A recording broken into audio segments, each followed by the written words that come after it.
Sir Amaravati రాజధాని ఏకైక రాజధానిగా గెజెట్ వచ్చింది. దాన్ని ఎలా చూస్తారో ఒక విజయవాడ వాసిగా మీరు నిజంగానే మన రాష్ట్రానికి రాజధాని అమరావతిగా కొనసాగిద్దని మీరు భావిస్తున్నారా?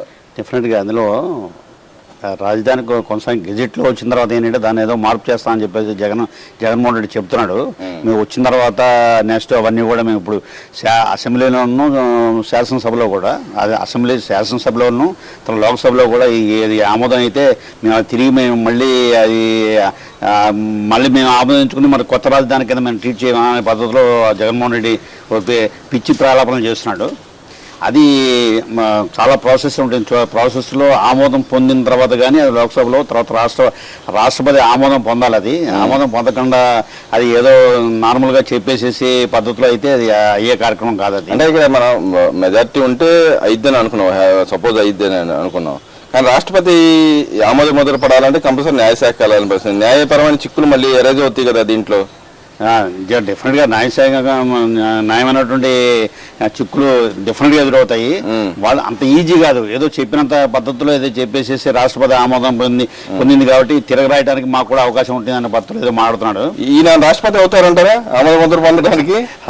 రాష్ట్రపతి అవడానికి హాస్యాస్పదమైన మాటలు మాడుతున్నారండి, అసహ్యమైనటువంటి మాటలు మాడుతున్నారు, హాస్యాస్పదమైనటువంటి మాటలు మాడుతున్నారు తప్పితే ఇవి జరిగే కార్యక్రమాలు కాదవి. ఒకసారి ఎందుకంటే అక్కసు అనేది బయటికి వెల్లడిస్తున్నాడు. ఎందుకంటే ఇప్పుడు ఎట్లా గెజిట్లో వచ్చేసిన తర్వాత అది మార్చడం ఇట్ ఈస్ నాట్ ఈజీ. కాబట్టి ఏంటంటే ఏదో పిచ్చి ప్రలాపనలో తర్వాత వాళ్ళ ద్వారా వాళ్ళ నాయకుల ద్వారా ఏవో ఇవన్నీ చెప్పిస్తున్నాడు తప్పితే అవి జరిగే పని కాదు. అసలు అప్పుడు ఇది రాజధాని మార్చడం అనేది అతని వల్ల కాదండి అది. మరి అంటే ఇన్ని రోజులు వాళ్ళ నాయకులు కూడా ఇప్పటికీ మాట్లాడుతున్నారు, 3 రాజధాని అనే కాన్సెప్ట్ మాట్లాడుతున్నారు. మరి జగన్మోహన్ రెడ్డి గారు 3 రాజధాని కాదు మావిగా అని చెప్పి కొత్త పల్లవి అందుకున్నాడు.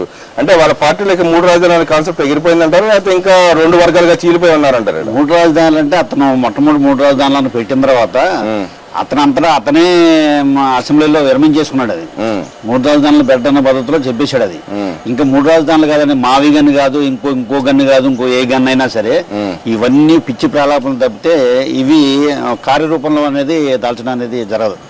అంటే మరి ఉత్తరాంధ్ర నాయకులు ఏమైనా కొంతమంది ఇప్పటికీ మాట్లాడుతున్నారు, అమరావతి మా రాజధాని కాదు, మాకు వైజాగ్ రాజధాని అంటే మాట్లాడుతున్నారు. మరి వాళ్ళ నాయకుడు అయినా మావిగాని అని చెప్పి ఇంకో ప్రాంతం పేరు చెబుతా ఉన్నాడు. అసలు మావిగాని అన్న దాంట్లోనే ఇప్పుడు మరి మిగతా వాళ్ళు విశ్లేషించారని నాకు తెలియదు. అసలు మావిగాని అసలు పేరు ఎలా వచ్చింది మీకు ఏంటంటే మచిలీపట్నం డివైడ్ చేసుకుంటున్నాడు. మచిలీపట్నం తర్వాత విజయవాడ, మచిలీపట్నంలో మా తీసుకోమంటున్నాడు అక్కడ. తర్వాత ఏంటంటే విజయవాడలో వీ తీసుకోమంటున్నాడు, గుంటూరులో గన్నం తీసుకోమంటున్నాడు. అసలు మావి గన్నం అనేది తప్పు. ఇప్పుడు అక్కడ మీకు మచిలీపట్నం వచ్చినప్పుడు మా దీర్ఘం లేదు, అక్కడ మవిగన్ అవ్వాలి. అంతేగాని మావిగన్ అనేది కొత్త రూపం దాల్చుతున్నట్టు తప్పితే ఏదో కొత్తగా పిచ్చి ఇప్పుడు నోటుకు వచ్చి మాట్లాడుతున్నాడండి. ఎందుకంటే ఆ ఫ్రస్ట్రేషన్ లో ఉన్నాడు. ఇప్పుడు అమరావతి మనకి గెజిట్ దాంట్లో అయిపోయింది కాబట్టి అది కూడా ఏంటంటే ఇక మనకి ఫర్దర్ గా మనం దీన్ని ఏమి చేయలేనటువంటి ఫ్రస్ట్రేషన్ లో ఏదో పిచ్చి పిచ్చి ప్రారంభం పేరుతున్నాడు. కానీ అది భవిష్యత్తులో ఇక రాజధాని పర్మనెంట్ గా రాజధాని అనేది మనకి అమరావతి రాజధానిగా ఉండబోయే. ఇక్కడ బొత్స కూడా మాట్లాడుతూ ఉన్నాడు కదా, వాళ్ళ నాయకుడు బొత్స కూడా అమరావతి రాజధాని అయితే మాకు అభ్యంతరం లేదని ఆయన మాట్లాడుతూ ఉన్నాడు. ఒక పక్క మాట్లాడుతూ ఇంకో పక్క మేము ఉత్తరాంధ్రకి మాకు అభివృద్ధి జరగాలని కోరుతా ఉన్నాడు. ఒక పక్కన కట్టాలిగా మేము వేస్తే కట్టమని చెప్పి అంటాడు. ఈ రకమైన ధోరణి ఎలా దొరుకుతుంటారు వైసీపీ నాయకులు? అసలు వాళ్ళ మాటలు మనం పట్టించుకోవాల్సిన అవసరం లేదండి. దాని ఊరికి డిబేట్లో వాటిలో చర్చలు చేసుకుని దాన్ని బట్టి మాట్లాడుతున్నారు తప్పితే అసలు వాటి మాటలని మనం పట్టించుకోవాల్సిన అవసరం లేదండి. మళ్ళీ ప్రాంతీయ విభేదాలను సృష్టించే అవకాశాలు ఉందంటారా? డిఫరెంట్ వాళ్ళు అదే పని అండి. అది మొత్తం నుంచి వచ్చిన దగ్గర నుంచి వాళ్ళు అప్పుడు కాదు విపక్షంలో ఉన్నప్పుడు కూడా వాళ్ళు చేసే పని అదే. ఏదైనా కానీ ఈ 3 సంవత్సరాల్లో కూడా దాన్ని అల్లకల్లోలం చేసిన తర్వాత జనాల్లో కొద్ది మార్పు తీసుకురావాలి, తర్వాత మన వైపు తిప్పుకోవాలన్న ఆలోచనలో ఉన్నారు తప్పితే అసలు ఏమాత్రం దీంట్లో కార్యరూపం అనేది దాల్చదండి. అది అంటే మీరు ఆ మాట అంటున్నారు కదా, మేము వస్తే కడతాము, మేము వస్తే చేస్తామని గతంలో 3 రాజధానుల విషయంలో కూడా చెప్పారు. ఇప్పుడు అటకెక్కించిన పరిస్థితి కదా, దాన్ని ఎలా దొరుకుతుంటారు? సరే, ఇప్పుడు ఈ రాజధాని కట్టడం అంటే ఇప్పుడు నువ్వు 5 సంవత్సరాలు నీ పరిపాలనలో ఉన్నప్పుడు టైంలో 2019-24 ఉన్న టైంలో నువ్వు ఏం చేసావు? నువ్వేం చేసావు? నువ్వు ఏమైనా చేసావు? దాని అభివృద్ధి ఏమైనా చేసావు? నువ్వు దోచుకోవడానికి దాచుకోవడానికి నువ్వు చేసిన ప్రక్రియలు తప్పితే జనాల్ని ఎలా హింసించాలి అవే ధ్యాసలో ఉన్నావు తప్పితే నువ్వు అసలు నువ్వు దాని మీద ఒక ఇటుకరాయి అనేది నువ్వు అమరావతి కోసం అనేది ఒక ఇటుకరాయి వేయలేదు నువ్వు ఇంతవరకు వేయలే. అప్పుడు ఆ టైంలో వేయలే నువ్వు. కాబట్టి ఏంటంటే ఇది జరిగే పని కాదండి ఇది. ఎందుకంటే ఏదో మాట్లాడుతున్నారు రకరకాల కొత్తవి. ఇప్పుడు ఒక కార్యక్రమం అయిపోయింది. రాజధాని అనేది పర్మనెంట్గా గెజిట్లో ఇచ్చేసిన తర్వాత అది నువ్వు మార్చడానికి ప్రయత్నం చేయడం అనేది ఇట్ ఈజ్ నాట్ ఈజీ. ఎందుకంటే 11 పార్టీల మద్దతుతో కూడినటువంటిది అది అమరావతి మన గెజిట్లో ఇవ్వడం జరిగింది. రాజధాని కింద ఇచ్చేశారు. నీకు ఆ టైంలో ఉన్న టైంలో తర్వాత నువ్వు మద్దతు ఇవ్వాలన్నా కూడా ఇది ఒకసారి గెజిట్లోకి వెళ్ళిన తర్వాత ఇది మళ్ళీ అది ప్రక్రియ అనేది అది అంత తొందరగా సులభంగా అయినటువంటి ప్రక్రియ కాదు. అంటే ఇక్కడ మనం చూసుకున్నాం ఆయన చెప్పినట్టుగా 110 కిలోమీటర్ కారిడార్ అనౌన్స్ చేశాడు ఆయన. మరి కారిడార్ అని ఆయనే చెప్తా ఉన్నాడు. అంటే ఇప్పుడు మనం చూస్తే ఏదైతే గుజరాత్ టు నోయిడాకి సంబంధించిన కారిడార్ ఒకటి చూసాం. దానికి ఇప్పటికి ఇంకా డెవలప్ అవుతానంది. దాన్ని కడతానికి కొన్ని వందల వేల కోట్లు ఖర్చు అవుతుంది. మరి ఈయన చెప్పిన కారిడార్కి ఎంత ఖర్చు అవుతుంది అంటారు? ఎంత ఖర్చు అవుతుంది అంటే ఇప్పుడు వీళ్ళు చెప్పిన దానికి 2 లక్షల కోట్లు ఎంతో చెప్తున్నారండి వీళ్ళు. అంటే అమరావతికి సంబంధించిన అంశం మీద చెబుతున్నాడు 2 లక్షల కోట్లు 2 లక్షల కోట్లు అని చెబుతున్నాడు. ఇప్పుడు 110 కిలోమీటర్లు ఉన్న దానికి కట్టాలంటే దానికి ఒక ఎస్టిమేషన్ లేదు, ఏం లేదు. నోటుకు వచ్చింది ఏదో మనం చెప్పేసాలి, ఒక అంకి చెప్పాలనే పద్ధతిలో చెప్తున్నాడు తప్పితే అసలు దానికి ఎంత ఖర్చు అవుతుందని తరగే తెలియదు అసలు. అంటే ఫస్ట్ టైం 30,000 కోట్లు అన్నప్పుడు 20,000 కోట్లకు వచ్చేసాడు ఏంటండి సడన్ గా? 20,000 కోట్లు అంటే చెబుతున్నా కదండి. మాట అతనికి ఒక అంకె అనేది ఒక ఫిగర్ చెప్పేస్తున్నాడు, ఏదో చెబుతున్నాడు. ఇప్పుడు తర్వాత మీరు 10 కోట్లు అన్నా కూడా మీరు దాన్ని ఆశ్చర్యపోకర్లేదు. అదేనండి 10 కోట్లతో అసలు మన ఇంటి పక్క రోడ్డు కూడా రాదు. ఇప్పుడు వీళ్ళు చేసిన దాంట్లో మీకు అసలు రోడ్లకే రావు కదండి. ఇప్పుడు ఇవ్వడున్న పరిస్థితుల్లో రోడ్లు కానీ మిగతా ఏం వేసినా కూడా అసలు రోడ్లు మీరు పూడ్చడానికే మీకు అసలు 10 కోట్లు కాదు 20 కోట్లు కూడా చాలా. తన హయాంలో అసలు రోడ్లు పూడ్చడం కానీ ఏం చేయటం లేకుండా కొద్దిగా ఈ ట్రాన్స్పోర్ట్కి వాటికి కూడా చాలా ఇబ్బంది పెట్టినటువంటి మనం సందర్భాలు మనం చూసాం. మనం దాన్ని ఆ విషయం మాట్లాడకుండా ఇవాళ మొత్తం అన్ని కూడా ప్రస్తుతం టెంపరీ బేసిస్లో రోడ్లన్నీ కూడా పూర్తి చేశారు. ఇప్పుడు పూర్తి చేశారు. దాన్ని ఒక పద్ధతి ప్రకారం కనుక అది మొత్తం అంతా చేసుకురావాలని ఆలోచనలో ఉన్నారు. ఈ కూటమి గవర్నమెంట్ కూటమి ఉంది. అందులో ప్రత్యేకంగా ఏంటంటే చంద్రబాబు నాయుడు గారు కూడా అవి చేయాలి, మనం ఏదో చేయాలన్నటువంటి ఆలోచనలో ఉన్నారు. ఆయన ఒక మంచి కార్యక్రమ రోడ్లన్నీ పూర్తి చేసి ప్రజలకి ఈ 5 సంవత్సరాల కాలంలో ఒక రాష్ట్రం అంటే మిగతా రాష్ట్రాల మీద మన రాష్ట్రం ఘనంగా ఉండాలనేటువంటి ఆలోచనలో వాళ్ళు ఉన్నారు. అంటే ఇక్కడ మన అమరావతిలో జరుగుతున్న యూటిలిటీస్ అంటే అక్కడ దానికి రోడ్లు కానీ డ్రైనేజీలు కానీ ఈ వ్యవస్థకే 2 లక్షల కోట్లు ఖర్చు అవుతుందని జగన్మోహన్ రెడ్డి గారు చెప్తున్నారు. మరి ఈయన చెప్పిన రోడ్డు పక్కన ఈయన చెప్పిన 110 కిలోమీటర్కి ఎంత ఖర్చు అవుతుంది? తనకు అవగాహన లేదండి. నోటుకొచ్చిన మాడుతున్నాడు. అది ఎన్ని లక్షల కోట్లు వేల లక్షల కోట్లు అవుతుంది అనేది తనకు అంచనా లేదు. ఏదో నోటుకొచ్చింది చెప్పేస్తున్నాడు, ఫిగర్ చెప్తున్నాడు.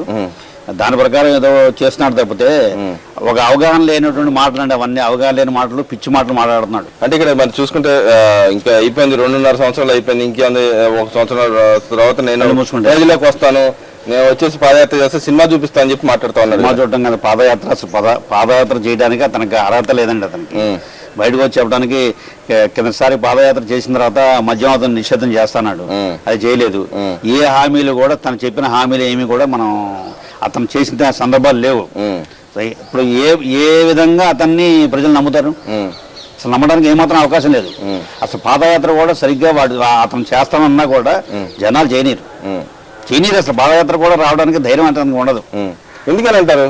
ఎందుకంటే తన గవర్నమెంట్లో ఉన్నప్పుడు 2019-24లో ఉన్నప్పుడు అతను చేసింది ఏం లేదు, చేసింది లేదు.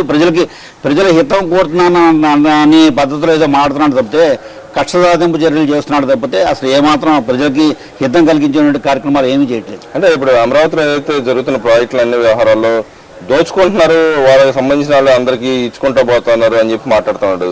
నువ్వు చేసిన పని దానికి నువ్వు ఏదైతే నువ్వు చేశావో అదే అవతలవాడి మీద రుద్దడానికి ప్రయత్నం చేస్తున్నావు తప్పితే అసలు అవతలవాడు దోచుకోవడానికి కాదు. రాష్ట్రం మీరు 2029 నాటికి రాష్ట్రం అసలు ఎట్లా ఉంటుంది అనేది మీరు ఆలోచించండి. మీరు అది ఊహించని విధంగా అది రాష్ట్రాన్ని డెవలప్ చేస్తారు. అంటే ఇక్కడ మన అమరావతిలో రీసెంట్గా చూసాం, గతంలో 30,000 కోట్ల పైన 2-3 ప్రాజెక్టులు రావడం జరిగింది. దాంతో భాగంగా నిన్న కూడా సెంట్రల్ గవర్నమెంట్ ఒక సెక్రటరీకి ఒక 2,000 కోట్ల పైన ఇవ్వడం జరిగింది. ఎలా చూస్తారంటే గవర్నమెంట్ ఖర్చు చేస్తున్నా లేకపోతే సెంట్రల్ గవర్నమెంట్ భాగస్వామ్యంతో ఖర్చు అవుతుంది అంటారు? అంటే సెంట్రల్ గవర్నమెంట్ భాగస్వామ్యంతోనే మనకు చేస్తుందండి. రాష్ట్రంలో ఏముంది, మొత్తం అంతా బూడి చేసి వెళ్ళావు నువ్వు. ఒక నిల్వలేం లేకుండా ఇప్పుడు రాష్ట్రాన్ని ఏంటంటే అప్పులు పాలు చేసి వెళ్ళావు నువ్వు. ఇప్పుడు దాన్ని పూడ్చుకోవాలంటే ఒకటి 1 by 1 చేసుకొచ్చి ఇప్పటికే ప్రజల్లో శభాష్ అనిపించుకుంటున్నారు కూటమి గవర్నమెంట్. మరి అదే చూసుకుంటే ఇక్కడ నిన్న అయితే వీళ్ళు హడావుడి చేస్తున్నారు, మా వైఎస్ఆర్సీపీ మహిళలు ఇలా కించపరుస్తారని చెప్పి ఏబిఎన్ రాధాకృష్ణ మీద పార్టీ ఆఫీసుల మీద దాడి చేయడాన్ని ఎలా చూస్తారు? నిజంగానే ఏబిఎన్ రాధాకృష్ణ గారు వాళ్ళని కించపరిచారంటారు అసలు? కించపరచడం అంటే ఆయన ఒక కూటమి గవర్నమెంట్ గా చంద్రబాబు నాయుడు ఏంటి, పవన్ కళ్యాణ్ ఎవరినైతే వాళ్ళని ఒక తప్పు అనేది ఏదైనా ఉంది వాళ్ళ విషయంలో తప్పుగా మాట్లాడారంటే ఆయన అందరినీ కూడా విమర్శిస్తాడు. అంతేగాని ఒక్క దీని గురించి అని కాదు. అసలు మొత్తం నీ పేపర్ అంతా తప్పుడు సమాచారాలే కనుక అసలు మా మెయిన్ చూశానంటే పేపర్ చూడటానికి కూడా మొట్టమొదట చూసేటువంటి వాళ్ళు పేపర్ చూసినటువంటి వాళ్ళు కూడా వాళ్ళు పేపర్ చూడటం పూర్తిగా మానేశారు. అది ఎందుకంటారు? ఎందుకంటే అసలు అందులో తప్పుడు రాతలు తప్పితే అందులో సరైన మాట అనేది లేదు. ఒక మంచి చేసినప్పుడు నువ్వు మంచి చేశారు అనేటువంటి విషయం అనేది నువ్వు ప్రజలు నువ్వు నీ పత్రిక ద్వారా నువ్వు తెలియజేయాల్సిన అవసరం నీకుంది. అంటే ఇక్కడ వాళ్ళు మాట్లాడే విధానం చూసుకుంటే వైఎస్ఆర్సీపీ మహిళలు మిగతా వాళ్ళు మహిళలు కాదన్నట్టుగా మాట్లాడతాం. ఇంకో పక్కన రోజా కూడా మాట్లాడుతుంది చంద్రబాబు నాయుడు గారి వైఫ్ గురించి మళ్ళీ పదే మాట్లాడుతాను. ఎలా చూడుతుంటారు ఇక్కడ? అసలు ఆ అమ్మాయి రోజా అనేది ఒక చెత్త గొప్పనే చెప్పచ్చు. నోటి మాటకి ఒక అద్దుపద్దు ఏముండదు మనిషికి. ఎందుకు ఇప్పుడు ఆ అమ్మాయిది ఇప్పుడు ఈ ఆడదాం ఆంధ్ర దాంట్లో ఇప్పుడు ఆ ఫైల్ తీశారు, ఇప్పుడు బయట తీశారు. ఇప్పుడు జరుగుతుంది. ఇప్పుడు ఇప్పుడు అమ్మాయికి జరిగే కార్యక్రమాలు ముందు ఉన్నాయి. ఇప్పుడు ముందు ముసలి పండుగ అని చెప్తారు కదా, జరుగుతుంది. అమ్మాయికి కూడా జరుగుతున్నది. మొత్తం ఫైల్ తీశారు, దాని విచారణ అంతా కూడా కంప్లీట్ చేశారు. అది చేసిన తర్వాత ఇప్పుడు అసలు ఆ స్వరూపం ఏంటో తెలుస్తుంది. ఇవన్నీ కప్పిపుచ్చుకోవడానికి ఏంటంటే వాళ్ళు పిచ్చి ప్రలాపనలు చేసుకోవడం, పిచ్చి మాటలు మాట్లాడటం. తర్వాత ఏంటంటే ఒక చంద్రబాబు నాయుడిని మిగతా నువ్వు మాట్లాడేటప్పుడు ఏంటంటే చంద్రబాబు నాయుడిని ఏక సంబోధన చేస్తున్నావు నువ్వు. నీకు తీసుకొచ్చి మన పెద్దిరెడ్డి కొడుకు పేరేంటి? అది మిథున్ రెడ్డిని గారు అంటున్నావు నువ్వు. సన్నాసగాళ్ళని గారు అని చెబుతున్నావు. ఒక అభివృద్ధి చేసే కార్యక్రమం చేస్తున్నావు. ఒక విజనరీ లీడర్ని తీసుకొచ్చి నువ్వు ఏక సంబోధన చేస్తున్నావు. ఇవన్నీ ఏంటంటే వాళ్ళు మాట్లాడే విధానం కానీ అది కానీ అసలు చాలా వరస్ట్గా ఉంటుంది. తర్వాత రాను కూడా వాడు కట్టడి అవుతుందండి. 2027 నాటికి మొత్తం నోళ్ళన్నీ కట్టడి చేస్తారండి చంద్రబాబు నాయుడు. డెఫినెట్ గా.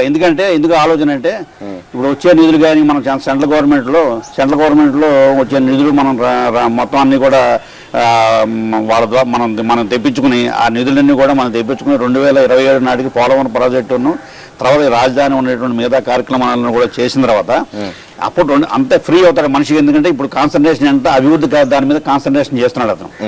ఇప్పుడు మిగతావన్నీ కూడా దాని మీద కాన్సన్ట్రేషన్ పట్టించుకో